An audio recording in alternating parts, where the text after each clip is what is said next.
नमस्कार दोस्तों, आप देख रहे हैं लेट्स नर्चर आवर माइंड्स। मैं हूं Satwanti Singh, health and wellness coach and Ayurvedic lifestyle coach. आज मैं बात करने वाली हूं वेट के बारे में। बढ़ता हुआ वजन हर किसी की समस्या बना हुआ है, जिसको देखो थोड़ा बहुत बढ़ा ही हुआ है और उससे पीछा छुड़वाना चाहते हैं। खास करके जब आप किसी फंक्शन में जाना चाह रहे हैं, अचानक से अपनी ड्रेस निकाली, पहन के देखी तो वो तो यहाँ से टाइट हो गई, वो तो यहाँ से टाइट हो गई, तब बड़ा महसूस होता है और तब एकदम से मन करता है कल से तो बस जिमिंग करना है, कल से कुछ ना कुछ करना है और अपने वजन को घटाना है। जब ऐसी समस्या होती है तो कई बार एक्सट्रीम स्टेप्स ले लेते हैं जो हमारे लिए अच्छी नहीं होती। जैसे एक्सट्रीम जिम किया, बहुत ज्यादा किया, हाथ पैर बिल्कुल दुखने लग गए और उसके बाद 4 दिन तक चारपाई से नहीं उठ पाए, या बहुत जोश जोश में 15 दिन तक कर लिया, लेकिन उसके बाद बस हो गया भाई अब इससे ज्यादा नहीं कर सकते और उसको छोड़ दिया। और जैसे ही छोड़ा, अगर एक छटांग घटा होगा तो 2 छटांग बढ़ जाएगा। ये सारी समस्याएं ना हो उसके बारे में बात करेंगे। कुछ लोग ये भी करते हैं कि एक्सट्रीम कैलोरी डेफिसिट में चले जाते हैं। आपको मालूम है कैलोरी हमारे लिए एनर्जी का सोर्स होती है, उनसे ही हमें एनर्जी मिलती है और कैलोरी हमें मिलती है ज्यादातर कार्ब्स से। तो कुछ लोग क्या करते हैं, कार्ब्स को छोड़ देते हैं। हमें छोड़ना कुछ भी नहीं है, हमें सब चीजों को अपने साथ रखते हुए अपने वेट को मैनेज करना है। ये कैसे होगा, इसके लिए थोड़ा सा सावधान रहने की जरूरत है। आज मैं उसी के बारे में बात करूंगी और बात करूंगी आपसे 7 ऐसी चीजों की जिनको अगर आप अपना लेते हैं तो ये वेट वाला जो प्रॉब्लम है वो तो आएगा ही नहीं, और जब आएगा नहीं तो उसे छुटकारा पाने की जरूरत नहीं पड़ेगी।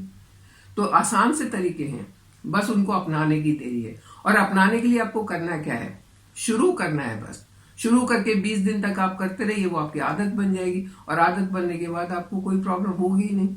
तो चलिए एक एक करके बात करते हैं आपने करना क्या है। नंबर 1 पर जो हमारे पूर्वज भी अपनाते थे, हालांकि वो वेट को मैनेज करने के लिए नहीं अपनाते थे, अच्छी हेल्थ के लिए अपनाते थे, वो था फास्टिंग का तरीका, व्रत करने का तरीका। इसीलिए व्रत को किसी न किसी त्योहार के साथ, किसी न किसी देवी देवता के साथ जोड़ दिया था ताकि लोग उस आस्था के साथ उस व्रत को कर सके। और जब वो व्रत करते थे तो अपने आप वो हेल्दी रहते थे। व्रत आपने कैसे करना है, व्रत 2 तरीके से आप कर सकते हैं। या तो फुल टाइम व्रत करें, सुबह से लेके शाम तक का व्रत हो गया, अगले दिन आपने कुछ खाया, या फिर आप एक विंडो में व्रत करें। और जो ये विंडो में व्रत करने वाला है, ये आसान तरीका है, इसको आप अपना सकते हैं और इससे आप मैक्सिमम बेनिफिट्स ले सकते हैं। इसमें आपने करना क्या है, शाम को 7 बजे आपने अपना डिनर किया, फिर उसके बाद आपने कुछ नहीं खाना। आप 8 बजे सो रहे हैं, 9 बजे, 10 बजे, 11 बजे, जब आप सो रहे हैं, उसके बाद आपने अगले दिन सुबह अपना ब्रेकफास्ट 10 बजे के बाद करना है। तो इस तरीके से आपके पास लगभग 15 घंटे का ये एक विंडो हो गया जिसमें आपने कुछ नहीं खाया। ये ऑटोमेटिक फास्टिंग हो गया, आपको इसके लिए कुछ एक्स्ट्रा एफर्ट्स नहीं करने पड़े, आप तो सो रहे हैं, सोते सोते आपका व्रत हो गया। ये सबसे बेस्ट तरीका है। या फिर आप ये कर सकते हैं कि हफ्ते में 1 दिन का व्रत करें। मुझे याद है जब मैं यंग थी, छोटी भी थी, तब भी हम लोग हफ्ते में 1 व्रत करते थे। आज एक महीने तक व्रत किया, ये हनुमान जी के नाम का मंगलवार कर लिया। फिर हमने साईं जी के नाम का, साईं बाबा के नाम का थर्सडे कर लिया। फिर हमने संतोषी माता के नाम का फ्राइडे कर लिया। पूरे साल 2-2 महीने इस तरीके से हम व्रत करते थे और हमारा फास्टिंग अपने आप हो जाता था। इस फास्टिंग से फायदा ये होता है कि जब आप सो रहे हैं, आपकी बॉडी तो अपना काम कर रही है, सारे ऑर्गन्स अपना काम कर रहे हैं, उनको कैलोरी उस टाइम भी चाहिए बर्न करने के लिए, एनर्जी उस टाइम भी चाहिए। तो आप एक्स्ट्रा एनर्जी अपने अंदर नहीं डाल रहे हैं, एक्स्ट्रा कैलोरीज नहीं डाल रहे हैं, तो बॉडी उन जो आपके अंदर फैट के रूप में जो एनर्जी है उसको यूज करेगी और उससे अपने बॉडी फंक्शनिंग करती रहेगी। और इससे फायदा ये होगा कि आपकी कैलोरी ऑटोमेटिकली बर्न हो जाएंगी। ये सबसे आसान तरीका है। नंबर 2 पर आता है कि आप अपने दिन की शुरुआत डिटॉक्स ड्रिंक से करें। वो डिटॉक्स ड्रिंक कुछ भी हो सकती है, चाहे वो नींबू का पानी हो, लेमन हनी पानी हो, चाहे वो अदरक की चाय हो, सिर्फ अदरक को बॉईल करके और 1 कप पानी वो आप पिए। चाहे इन्फ्यूज किया हुआ वाटर हो, उसमें आप अजवाइन, सौंफ, जीरा, धनिया, इनमें से कुछ भी एक चीज, मेथी, इनमें से कोई भी एक चीज इन्फ्यूज करें और सुबह खाली पेट जब होता है तो उस पानी को पिए। ये ऐसा करने से आपकी बॉडी डिटॉक्स तो होगी, साथ में मेटाबॉलिज्म बहुत सही हो जाएगा। और जब मेटाबॉलिज्म सही होगा तो आपके सारा न्यूट्रिएंट एब्जॉर्प्शन सही हो जाएगा और आप अपने आप को हेल्दी रखते हुए वेट को मैनेज कर पाएंगे। नंबर 3 पर आता है, आपको एक्सरसाइज जरूर करनी है, और जब भी एक्सरसाइज करनी है तो आपका पेट खाली होना चाहिए।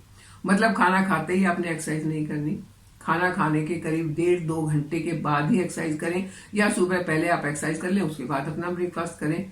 इससे भी आपको फायदा होगा, क्योंकि एक्सरसाइज में भी आपकी एक्स्ट्रा कैलोरी बर्न होंगी, बॉडी को एक्स्ट्रा एनर्जी चाहिए, और आपने खाना तो खाया नहीं है, तो एनर्जी कहाँ से लेगी? वो आपके स्टोर फैट को कंज्यूम करके एनर्जी लेगी, और वो आपका जो फैट से जिससे आप पीछा छुड़वाना चाहते हैं वो आसानी से आपका पीछा छूट जाएगा। इसमें आप कुछ भी कर सकते हैं, जिम जा सकते हैं, आप रनिंग कर सकते हैं, जॉगिंग कर सकते हैं, साइकिलिंग चाहे तो वो कर सकते हैं, ब्रिस्क वॉक कर सकते हैं, तेज तेज वॉक कर सकते हैं, और कोई भी एक्सरसाइज जो आपको पसंद हो, स्किपिंग है, और कुछ नहीं तो डांस कर लो। डांस बहुत अच्छी एक्सरसाइज है, तो डांस कर सकते हैं। कुछ भी करके अपनी बॉडी को, ये एक तरह की कार्डियो एक्सरसाइजेज होती हैं जिसमें आपकी सांस जो है वो फूलती है, क्योंकि आप बहुत मेहनत कर रहे होते हैं, और उस मेहनत में आपको बहुत ज्यादा कैलोरी बर्न करनी होती है, और ये तरीके से आप अपनी कैलोरीज को बर्न करके अपने वेट को मैनेज कर सकते हैं।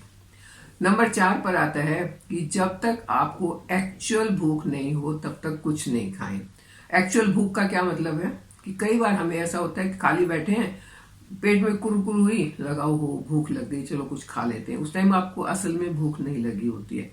अगर ऐसा कुछ होता है तो पहले आप आधा गिलास पानी पी लें, और पानी अगर ल्यूक वार्म पीते हैं तो बहुत ज्यादा फायदा होगा। वो पानी पीने के बाद आप देखेंगे कि आपकी वो जो भूख, नकली भूख जो लगी हुई थी, वो सप्रेस हो गई, और आपको कैलोरीज खाने की जरूरत नहीं पड़ी। जब आपको एक्चुअल में भूख लगेगी तब अपना कैलोरीज, आप अपना खाना खाएं, और उसमें भी ऐसा खाना खाएं जिसमें एनर्जी पूरी हो लेकिन कैलोरी कम हो। इसमें यह भी आता है कि जो बिना मतलब मंचिंग की एक आदत हमारी पड़ जाती है। जिस दिन छुट्टी होती है ना, क्या होता है, इधर से उधर किचन के सामने से निकले, डाइनिंग टेबल के सामने से निकले, जो कुछ है वो मुंह में डाला और चबाते रहे।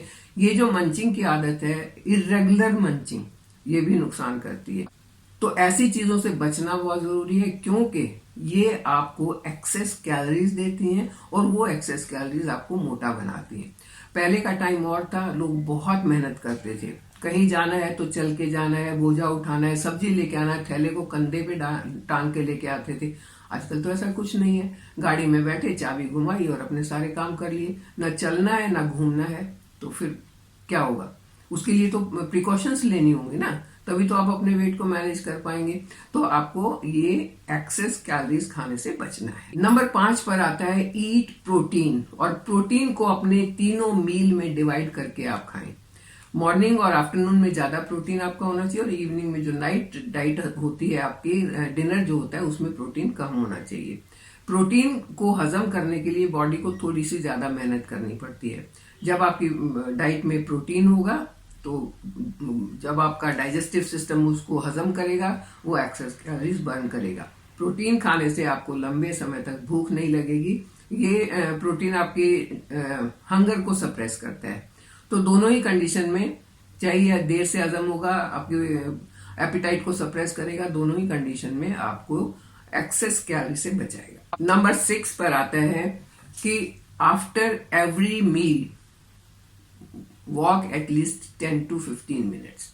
आप मॉर्निंग में तो आपको अलग से वॉक करने की जरूरत नहीं है। आप ब्रेकफास्ट करते हैं, या तो स्कूल के लिए भागते हैं, ऑफिस के लिए भागते हैं, घर के काम के लिए भागते हैं, अपने आप ही आपकी वॉक हो जाती है। लंच में आपको, अगर आप घर में रहते हैं तो भी आपको अपने जो हाउस होल्ड काम है वो करते रहना चाहिए, एकदम से लेटना नहीं चाहिए। कम से कम 10 से 15 मिनट आपकी कोई ना कोई फिजिकल एक्टिविटीज होनी चाहिए। अगर आप ऑफिस में काम करते हैं तो कोशिश करें अपनी वर्किंग टेबल के ऊपर बैठ के खाना नहीं खाएं। कैफेटेरिया में जाएं, बाहर लॉन में जाएं, कहीं भी बैठ के खाना खाएं, ताकि वहां से आने और जाने में आपका 5 मिनट का चलना हो जाए, और वो जो चलना है वो आपके डाइजेशन के लिए बहुत अच्छा होगा। रात को खाना खाने के बाद कम से कम 15 से 20 मिनट स्लो वॉक करनी चाहिए।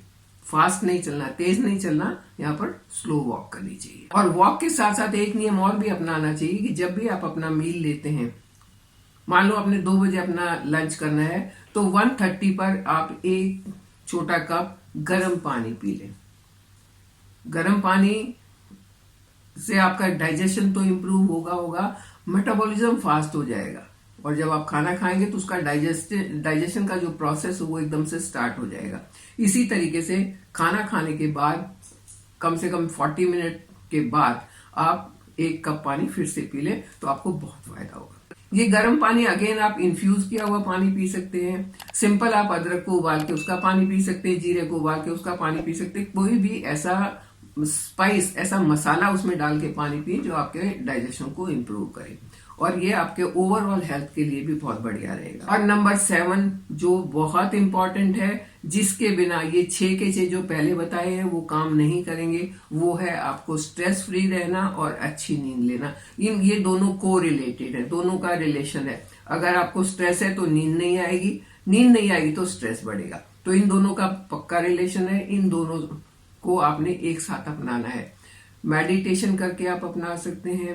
आपको साउंड स्लीप जब तक नहीं आएगी, आपका मेटाबॉलिज्म सही नहीं होगा, आपका स्ट्रेस कम नहीं होगा, और ये दोनों नहीं होंगे तो आपकी कैलोरी बर्निंग नहीं होगी। स्ट्रेस और नींद कम आना ये मोटापे को बढ़ाने का एक कारण होते हैं। मोटापे को बढ़ाने के बाद ये डायबिटीज को बढ़ाएंगे, उसके बाद ये हार्ट की प्रॉब्लम को बढ़ाएंगे, उसके बाद ये बीपी की प्रॉब्लम को बढ़ाएंगे और आपको बीमारियों का घर कर देंगे। तो आप अगर चाहते हैं कि आप बीमारियों का घर ना बने, आपको मैक्सिमम दवाइयां ना खानी पड़े, तो जरूरी है आप अपने स्ट्रेस को कम करें और अपनी नींद को अच्छा करें। कम से कम 7 से 8 घंटे की साउंड स्लीप होनी चाहिए। बेड में पड़े पड़े करवटें बदलने को अच्छी नींद नहीं कहते हैं। जब तक साउंड स्लीप नहीं होगी तब तक फायदा नहीं होगा। तो ये सिंपल सी कुछ एक चीजें हैं जिसमें आपको ना तो भूखा रहना है, ना तो आपने कुछ ऐसा काम करना है कि जो आप कर नहीं सकते हैं। बस आप इन टिप्स को अपना लें और अपने आप को हेल्दी रखें, अपने आप को एक स्लिम ट्रिम बना के रखें, एक शेप में रखें, डी शेप ना हो, और मेरे साथ बने रहें। चैनल को सब्सक्राइब करें। Thank you.